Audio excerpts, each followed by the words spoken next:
এই বাংলায় রাজনীতি হচ্ছে আর কি হচ্ছে?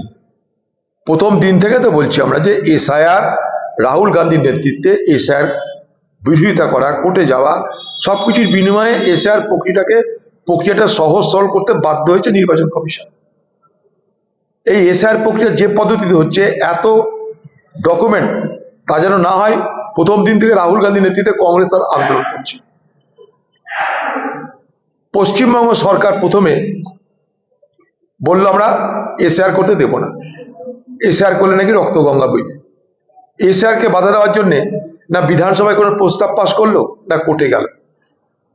সরকার, রাজ্যের সরকার সুরসুর করে এসআইআর ঠিক মতন করার জন্য তার গোটা পার্টিকে নামিয়ে দিল, প্রত্যেকটা বুথে বুথে বিএলএ দিয়ে দিল, আর সরকারের ৮০,০০০ অফিসারকে নামিয়ে দিল ভালো করে এসআইআর কর।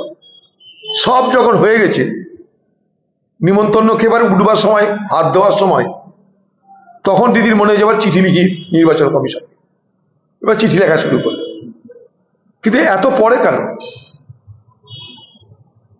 আজকে সেই এসআইআরকে কেন্দ্র করে পশ্চিমবঙ্গের মুখ্যমন্ত্রী তার সরকারের যত অপদার্থতা সব ঢাকার চেষ্টা করছে।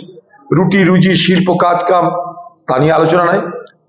আর তৃণমূলের নেতারা যার সঙ্গে পয়সা খেয়েছে, যার সঙ্গে বাটপাড়ি করেছে, ছেঁচড়ামি করেছে, সেখানেও এই এসআইআরকে সামনে রেখে তারা তাদের নিজেদের দোষ, তারা তাদের নিজেদের অপরাধ ঢাকার চেষ্টা করছে।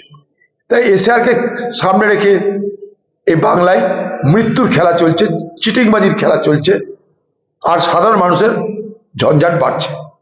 আমরা ৭ জনে ঠিক করেছি এই এসআইআরকে, এবং আজকে যে লজিক্যাল ডিসক্রিপেন্সির কথা বলা হচ্ছে, এটা নিয়ে নির্বাচন কমিশনের সঙ্গে মুর্শিদাবাদ জেলা থেকে একটা প্রতিনিধি দল আমরা পাঠাচ্ছি। কারণ নির্বাচন কমিশন বলছে ডিএম দেখবে বা অন্যান্য অফিসার দেখবে, তাই দেখে তারপর তাদের কাছে এসে আমরা আমাদের দাবি করব, আন্দোলন করব।